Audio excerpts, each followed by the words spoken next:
Not too long ago, I posted some information about this story on my Instagram. I only posted 15 minutes of it, but on YouTube, I went in depth and on it for about an hour. And during this time, I showed the many murders this family had committed, their ties to organized crime, their ties to money laundering, their ties to drug trafficking, and they never served any consequences until now. In order to cover for the numerous infractions against the law he has committed, his lawyers tried to paint him as a drug addict. And in order to prove his addiction, they uncovered checks that he wrote to a local gang.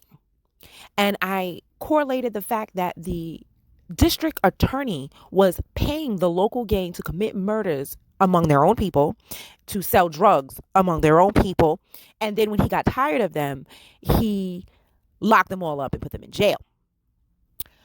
Let's continue that story with this: money laundering by Bank of America and Bank of America's ties to organized crime. Lawyers for Alex Murdaugh's late housekeeper have filed a lawsuit against Bank of America, alleging the bank allowed Murdaugh to set up and use a bank account to launder millions in stolen money. By flexing their own rules and ignoring banking customs, Bank of America helped Murdaugh establish his fake forged accounts, which Murdaugh funded with stolen money. Once he was in possession of his ill-gotten gain, Murdaugh engaged in other suspicious banking conduct that Bank of America should have identified, the lawsuit said. In addition, Murdaugh transferred huge sums of stolen money from his fake forged accounts to a personal checking account, which Murdaugh also established at Bank of America. From one such account, Murdaugh separately issued 254 personal checks to cousin Eddie Smith, totaling $1,825,560.95, the lawsuit said. Murdaugh did not act alone. Bank of America is the bank of a money launderer. Bank of America is a bank of fraud. They are nothing more than a high-tech laundromat, the lawsuit said. Bank of America failed to require proper account opening documents for the Murdaugh accounts, allowed withdrawals to evade currency transaction reporting requirements, allowed fraudulent deposits, and allowed numerous cashier's checks to issue from Murdaugh's fake forged accounts, the lawsuit said. Let me tell you something, family. Do you know that Bank of America was started by Italian immigrants who some say were Italian gangsters? Giannini, I want to say that's his name. He was an Italian immigrant up in Stanford, up in the Bay Area. They had, some people said this guy was connected to the Mafia. There were a lot of rumors that this guy was connected to the Sicilian Mafia. Up there in San Francisco, in the Bay Area, the Italians couldn't get loans from the traditional banks, so he had the Bank of Italy where he would give loans to the Italians. There was an earthquake up there.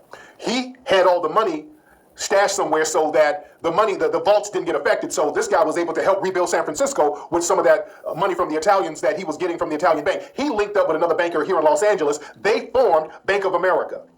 The Bank of Italy became Bank of America. Okay? J.P. Giannini, A.P. Giannini, that's his name. I knew it was something like that. But an Italian immigrant who some believe was connected with the Mafia. There's been a lot of rumors that this guy was connected to the Mafia. This guy helped start, and that's where Bank of America came from. Bank of America is the biggest bank franchise in the country right now. And his whiteness allowed him to do that. His whiteness allowed that Bank of Italy to grow into Bank of America. They weren't hindered. That's another thing. They were not hindered. They weren't hindered. They were able to use their underground economy and their above ground economy, and even though they were marginalized and hazed by the dominant society, their businesses were not sabotaged. Our banks, the Freedmen's banks, we know what happened to our banks. We came out of slavery, had the Freedmen's banks. We started stacking all of that money in those banks. The dominant white society was like, oh, hell no.